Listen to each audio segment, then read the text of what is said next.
If you've ever closed your laptop at 5 p.m. and thought, what did I actually do today? This episode's for you. You don't need motivation. You just need a little bit of structure, a little bit of romanticizing your life, and a little bit of gumph. Okay? So welcome back to the Blonde Cafe podcast. If you're new here, we are the best friend, big sister corner of the internet. We're here to help give you all the tips, tricks, and tools to live your best life. Because, girl, I'm 29 years old. I'm out here living my best life. And if I can do it, you can do it too. And that's for damn sure. Welcome to the freaking party. So, number one, we're going to talk about the 3 things that I do not do in the morning. Okay? So, number 1, I don't check my email. I don't answer any work text. I'll glaze over it. And if it doesn't seem like it's an immediate emergency, something is burning down, something is crazy, somebody broke a leg, like, I don't check it. I don't respond. I don't check my email right away. I don't look at it, because then automatically you're getting way ahead of yourself and you're starting your day with somebody else's priorities. You're not even out of bed yet. You haven't even brushed your teeth. You haven't even gotten a glass of water and you're checking your email. Like, what is that? You know, that you, and yes, you care. Okay. Yes. Like, you genuinely care about your job. You probably genuinely care about the people you work with. And hopefully, if you're in a great company, like I am, you probably genuinely care about the company that you work for. And not to mention, like, you know, producing good work as a human being. But let me tell you, at the same time, nothing is more important than your overall health. You can't give 100% to your job if you are not feeling 100% yourself. So by starting your day off with your email and responding to it right away, even if you don't respond and you still read it, you're letting somebody else completely hijack your priorities for the morning. And we're not here for that, baby. You're too cute for that, okay? Number 2, I don't drink coffee on an empty stomach, and I don't drink it unless it's 30 minutes past the time that I wake up. Okay? And I know that might sound like your typical wellness girly, like, I'm going to tell you all the things that I do. Let me tell you, this has made the biggest freaking difference. Okay? This seriously, like, you wake up, first of all, your cortisol is already spiked. You are already in a heightened state because your body naturally wakes up in a heightened state. It has to bring yourself out of sleep, whether you naturally wake up or whether your alarm makes you wake up. Your body's already jumping up away from your baseline when you were sleeping. Your body and your cortisol is automatically like going through the roof because you're having to wake yourself up. You're having to, 9 times out of 10, you're checking your phone. You're having to walk around. You turn on the lights. And that really takes an impact. So your body is already at a heightened state of stress. Okay, whether you realize it or not, even if you have the most calm morning routine in the world, your body is still elevated at that point because it is waking you out of that sleep. Okay? Therefore, you don't need to jumpstart it with caffeine. You don't need to jumpstart an already moving car. You don't need to jumpstart something that, you know, is going to stress you out even more, because caffeine, it does spike your cortisol. It does give you that a little bit of anxiety, gives you a little bit of a hyperactive state. Okay. I love myself a good hot cup of coffee. This is called the Blonde Cafe because I love coffee so much. This habit literally got established like my freshman year of college. Okay. This is not a secret, but I do it intentionally, and I do it so that I don't wreck my hormones, because especially if you're a female, caffeine on an empty stomach can wreck your daggone hormones already in that state of elevation. Okay. So I make sure that when I wake up, I literally put a glass of water. I don't know if this is gross, but I do it.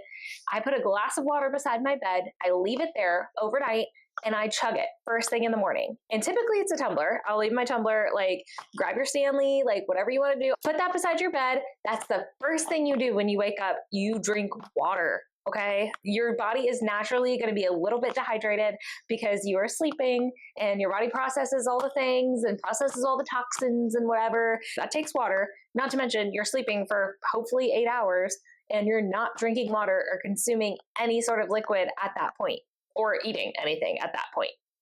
So you wake up, your body is naturally a little bit dehydrated. You're going to drink some water. Okay. And it is better. I've heard recently that it's better if it's room temperature water because it helps it flow a little bit better rather than shocking your body with like ice cold water in the morning. So take your room temperature water, chug it, drink it first thing in the morning. Then go about your morning routine, go to the restroom, go wash your face, go let your dogs outside, feed your dogs, feed your kids, wake your kids up. Whatever you got to do in the morning for the first 30 minutes, go do it. Okay. After that 30 minutes, that's when you make your cup of coffee and you pair it preferably with a protein.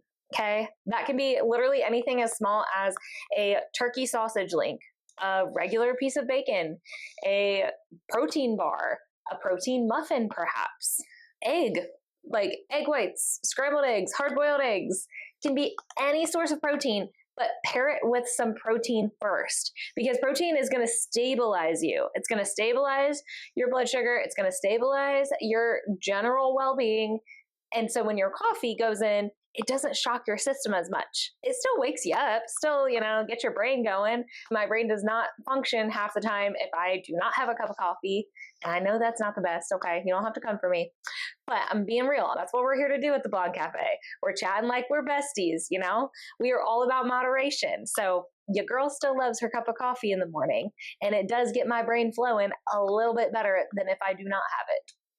The point is that you want to take it with a protein source in the morning. So no matter where you get that protein, I don't care if it is literally one bite of turkey sausage before you have a sip of that coffee.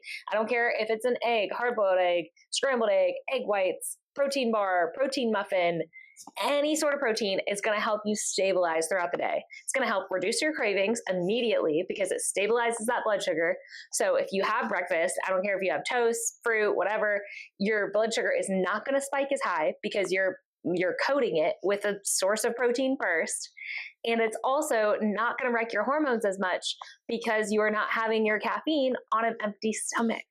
And that has made the biggest difference. I used to wake up with so much anxiety. Like my husband will tell you, when we first started dating, I literally was like hitting the ground running every single morning.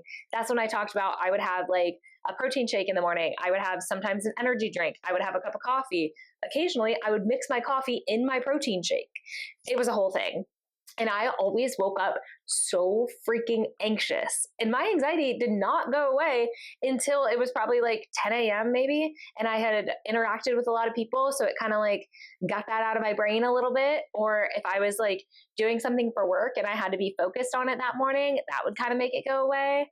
But I already was still at such a heightened state when I would have that caffeine first thing in the morning, when I would check my emails first thing in the morning. I felt like I couldn't even control my own day. So if that sounds anything like you, join the club. I got you some tips, okay? So that's the first thing. The third thing is I don't scroll for more than 15 minutes in the morning. I get it. Like a lot of times, Mel Robbins, our girl, she likes to say 5, 4, 3, 2, 1, get your ass up out of bed and go on about your day. I like to do it in more of like a millennial-esque type of way or a Gen Z. I'm on the cusp of both, so welcome. But I like to start my day. I do like to scroll on my phone. I do like to gradually wake up. I like to lay in bed for a little bit. So I do allow myself 15 minutes max to scroll in the morning. That way I am not wrecking my day with what everybody else is doing, what everything else is going on, that awesome new house that somebody just bought, or that Ferrari that you saw that looks really cool and you don't even know how they afford it. You're getting a little bit of dose of that, but you're not letting it run your morning. Because a lot of times if you don't limit yourself, you're going to let it run your morning. You're going to subconsciously be a little more like down on yourself throughout the day because you start your day looking at other people's lives. Unless you start it with like some positive quotes or a positive video, things like that. That's what I like to look at in the morning. But if you don't, then you're already kind of subconsciously like knocking yourself down a notch. Not to mention, if you keep scrolling, you're going to get addicted to it. A lot of us spend so much time on our phones, and I'm not here to like parent you or tell you, you always be on that phone, but I am saying that you gotta cut it off at some point, because then you're gonna be late for work, you're gonna be stressed, you're gonna be down in that cup of coffee, you're probably not having breakfast, you're gonna be driving like a crazy person because you're late to work. You might spill something on your new shirt because you're in a hurry, you're in a rush. Then you already go into work, your boss is telling you to do something, and you're like, oh my gosh, like you're already having a terrible time, literally for no reason. Like you could have started out a little bit slower. You could have started out setting those boundaries, and then you feel good. You feel better about yourself because you're setting that time limit, and then you're moving on past that. You're getting your day started. You're focusing on you, baby. You, only you. And then, if you have kids, getting your kids up. If you have dogs, get your dogs up. Maybe you have a cat that like steps on your head every morning, but you're starting your day the way that you want to actually start it. So you're not scrolling for more than 15 minutes. All right. We don't need to be wasting time in the morning. Even if you're like consuming positive content or even just neutral content that you enjoy. I like to watch makeup videos in the morning, especially while I'm getting ready too. You're starting your day off on the right foot, not giving your time and attention to dozens of other people in the world. Number 2, you're going to structure your day around your energy. So if you know, for example, that you get most energized at 9 o'clock in the morning. By 9 o'clock, you're firing on all cylinders. You've had your cup of coffee, reaching out to some people, sending some emails. Maybe you're like, okay, I get a lot of energy come 9 o'clock. That's when you need to do your hardest tasks. If you have tasks that take a lot of brain power, like if you need to sort something out, if you need to send a really important email, or if you need to do a presentation, that's when you want to schedule it. If you get most of your energy in the morning, you want to schedule those most high priority tasks that do take a lot of brain power and a lot of effort. Put those in the morning when you have your most energy, okay? And I know we all can't abide by our own schedules all the time. Sometimes your other people that you work with, they need other things from you at different times. Can't always do it. But if you can, prioritize your hardest things for the times in the day that you feel your best and you feel like you're ready to go. If that's at lunchtime, do it at lunchtime. If that's at 1 p.m., do it at 1 p.m. It doesn't necessarily have to be in the morning, but if you save it until 4 p.m. when you're like going downhill, your brain is fogged, you're like bombarded with so many other things during the day, you're thinking about what you're going to have for dinner, you're deciding if you should go to the gym or not, you're wondering what your spouse is doing. If you save it out for 4 p.m., you're going to go downhill real quick, baby.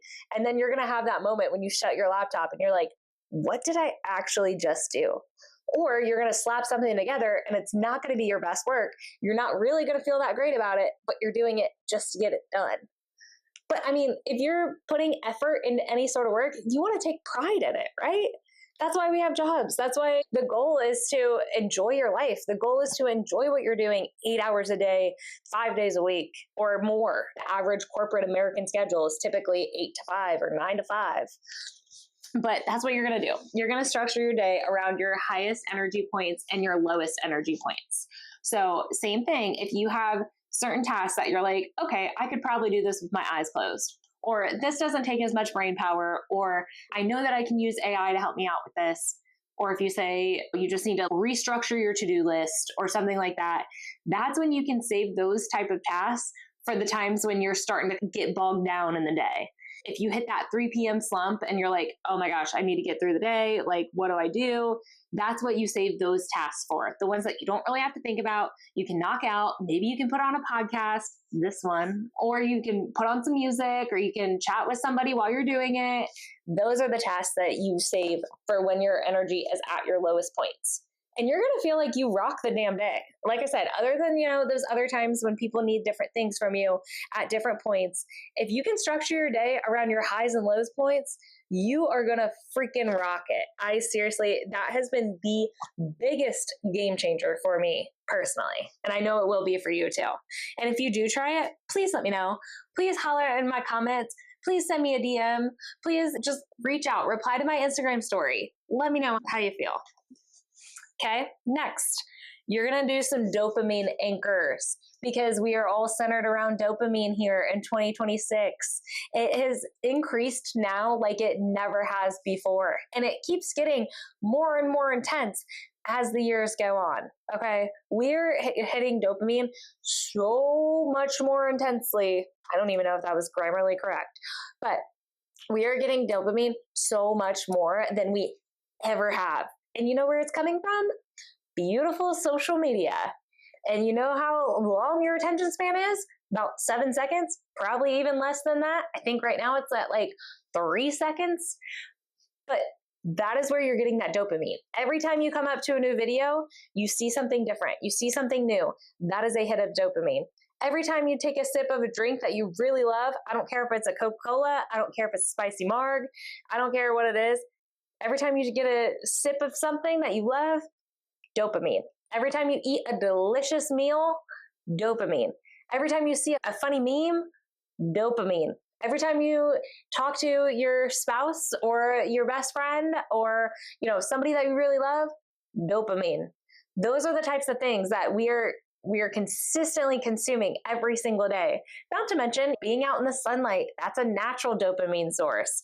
Not to mention going for a walk, moving your body, that's also a natural dopamine source. But what you're going to do is, because we crave that so much, the mundane things can seem so much more mundane. For lack of a better word, it makes the gray seem grayer, it makes the yellow seem yellower. Like I said, my grammar's all over the place today, y'all. It's at the end of the day. Yeah. But what I'm saying is that you can structure your day around those quick little dopamine hits when you take some breaks. So, for instance, coffee gives me dopamine, gives me energy. That's how I start my day. I get myself pumped up. I get myself ready. I give myself the time, the energy, the effort. I put myself together in the morning. Some days more than others. If I'm not feeling it that day, I'll probably do a little bit of light makeup, maybe no makeup, do a lot of skincare, maybe put on some cozy pants, and I get to work. But that's my set of dopamine that morning. Sometimes I do feel really good when I get dressed up and I put on a cute outfit and I do my hair and I do my makeup and I get my nails done. I feel really, really great. So that's how I start my day with dopamine, is I start doing my hair, doing my makeup, feeling really great about my outfit, wearing my favorite shoes. That's where the dopamine comes in.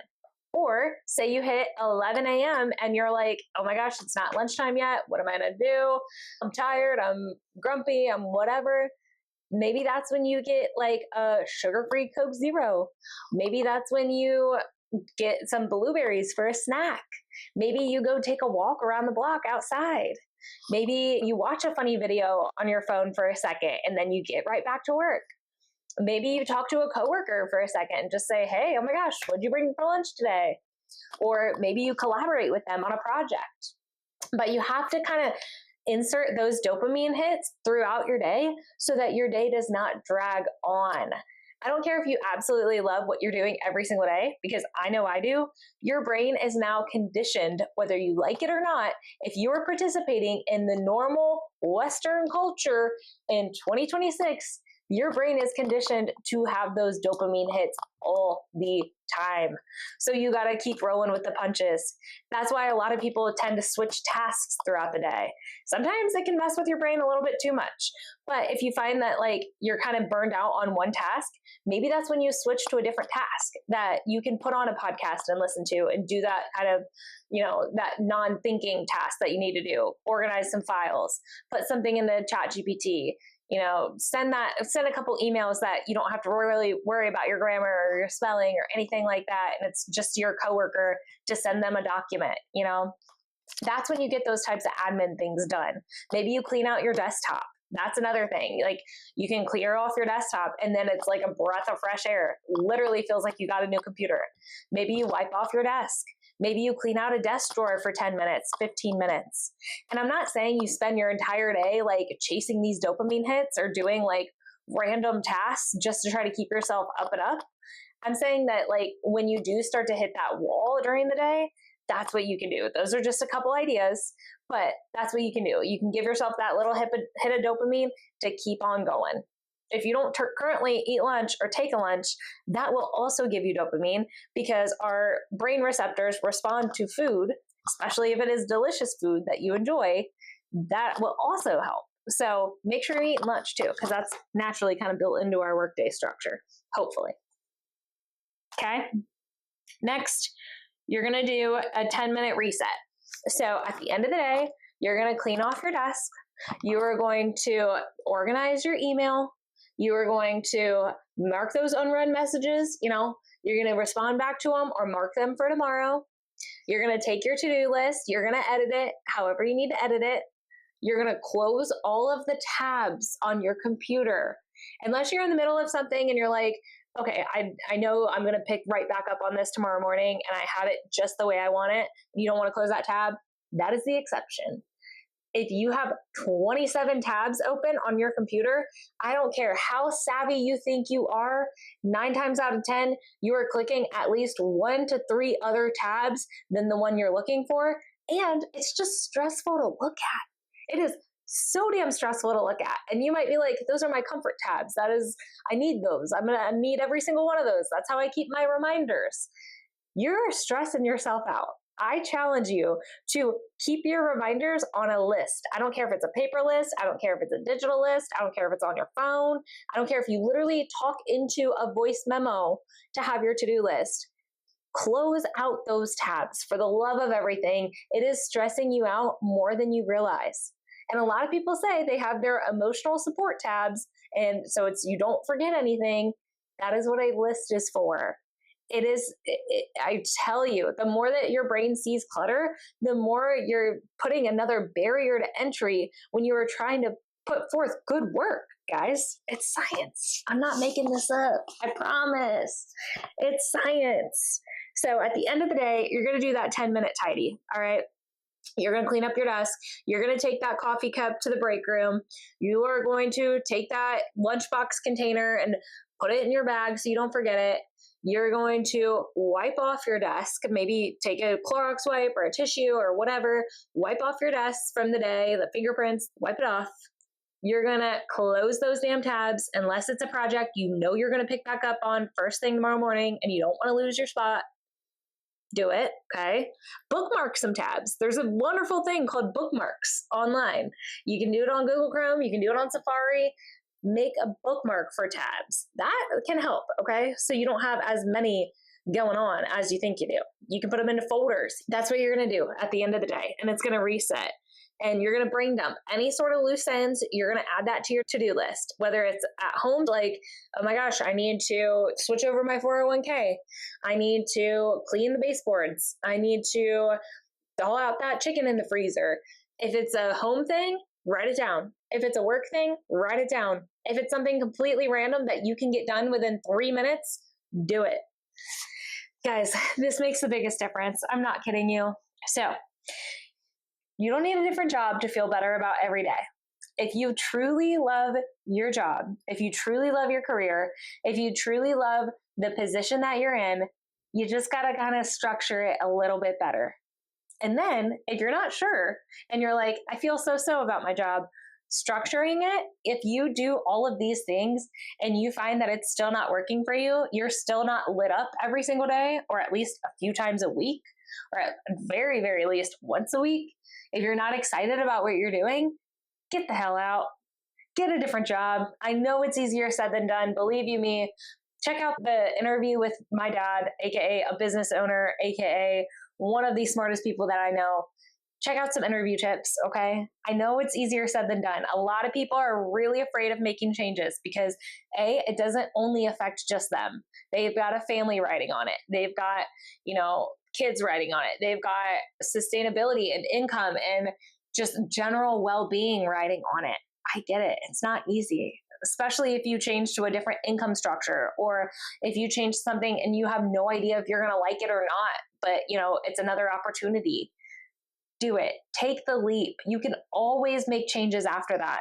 But if you know that you're trying all of these things and you're still not happy, chances are something's got to give. Something, either you need a new position, you need to be challenged more, maybe you want to go to a different industry, but I challenge you to actually be doing something that you love. I cannot tell you guys how stinking happy I am that I made that scary transition about 4 months ago. I have never been happier in my life. And I was scared as hell to make that choice because I had been at my job for like 3 years. It was starting to no longer fulfill me for like the last probably 9 months, I would say, of it. It was like, I was kind of repeating Groundhog's Day. No matter how much fun I tried to make it, no matter how much I tried to restructure my day, I was like, this isn't really for me anymore. And then what do you know, serendipitously, I ended up with KB Design and I love it. And this is not a plug. My boss is not telling me to record this. She's not telling me to say any of these things. It is truly how I feel from the bottom of my heart. And I can't tell you how much it has affected other areas of my life. It has affected my overall energy throughout the day. I have way more energy. I feel like I got my spark back. I feel like I got my spunk back, like my personality in general. I'm constantly being challenged in the best way. I'm constantly learning new ways to connect with people and high caliber of people at that. The number of people that I'm connecting with, the people that I am speaking to that are connected in our community and beyond. And it's also trickled into my love life, my relationship with my husband. I have more energy to give to him, to our relationship, to our lives in general. I am more enthusiastic about fashion. I am more enthusiastic about design. I am more enthusiastic about quite literally everything. And it all stemmed from changing what I was doing for 8 hours a day, 5 days a week. You are spending more time at work than you spend at home, most likely, if you are in a regular Western culture, especially in America, corporate 9 to 5 or 7 to 3 if you're in a military area like we are. But you are spending more time at work than you are at home. It's pretty much proven. I mean, other than the time that you're sleeping, cut out 8 hours for sleeping. But you give majority of your day to something else. And now it's time to actually freaking enjoy it. So without further ado, we're going to do a speed round of what I just covered because I know it's getting late, y'all. Okay. I think this episode is like a longer one. I think it's about 30 minutes now. So recap. If you've ever closed your laptop at 5 p.m. and thought to yourself, what the hell did I actually do today? This episode is for you, baby. Okay. Number one, the 3 things I don't do in the morning. I don't check email first thing. I don't drink coffee on an empty stomach. I don't scroll for more than 10 to 15 minutes. And sometimes, some days are better than others. I'm not perfect, but I hit these buckets probably 90% of the time, 90 to 95% of the time. And that's pretty damn good. So if you can meet that structure, you go hit. Okay. Number 2. You're going to structure your day around your natural energy peaks and pits. If you know you're most productive at 1 p.m., schedule that really difficult task or that presentation meeting at 1 p.m. if you can. If you have that autonomy over your structure, try to schedule your difficult tasks or your important meetings or whatever you got to get done that takes more brain power. Schedule that when you have your highest energy, whether it's 9 a.m. or 3 p.m. You're going to do the same thing with your lowest energy points. The mundane tasks that you don't even really have to think about, and it's just checking a box off the list. Save those for when you're feeling blah, and you can get through the day with just doing those mundane tasks during those mundane hours, okay?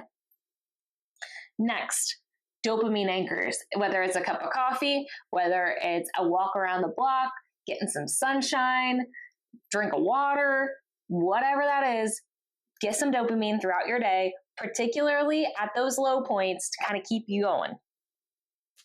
Number 4, the 10-minute reset. You're going to clear your desk. You're going to clear your desktop. You are going to wipe off your desk. You're going to put away some things. If you got a coffee cup out, you're going to put it away. If you got some pens and some scissors and some tape on your desk, you're going to put it away. You can take that time to clean out a drawer if you want to.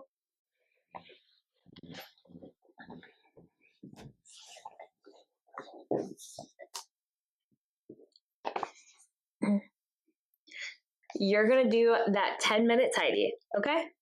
Number 5, you're going to do that 10-minute tidy. And that's the entire point, you guys. So I hope you enjoyed this episode. I hope you took something away from it. If this doesn't help you enjoy your job a little bit more, I challenge you to take that little extra step and explore other opportunities. It may turn out even better than you could have ever imagined. And I want that so bad for you guys because it has changed my life, and I want it for every single one of you. If you're listening to this episode and you don't love what you're doing, you deserve it. You deserve that for yourself. I don't care if you're doing it to support your family. I don't care if you're like, I don't care what I'm doing, I just want to make money. I'm going to call you out on that. I'm going to say, why not love something that you're doing 8 hours a day? I'm just saying. That's what I'm going to leave you with, y'all. So, long story short, winning your workday is how you win every day. And it makes everything else better. I promise you that. And if you're listening, chances are, if you made it to the last of this episode, you also kind of feel the same way. You believe that you can have everything you want in your life. You believe that life ebbs and flows in the best way possible. And if it's possible for somebody else, it's possible for you too. You can achieve your dreams. You can go after what you want. You don't have to pick and choose between things that you love and things that you enjoy versus things that you have to do. It's a privilege to be able to get up and work every single day. It's a privilege to be able to be healthy enough mentally and physically to perform your job. So you might as well love it. I thank you guys personally so much for listening to this episode. I thank you for being part of the Blonde Cafe, and I'm so happy you guys are here. If you don't follow us on YouTube, you don't follow us on Spotify, Apple Podcasts, Instagram, TikTok, we're on all of the above, y'all. So go follow us, check us out. I hope you guys are having a great week, and stay tuned for the next episode. Bye, guys.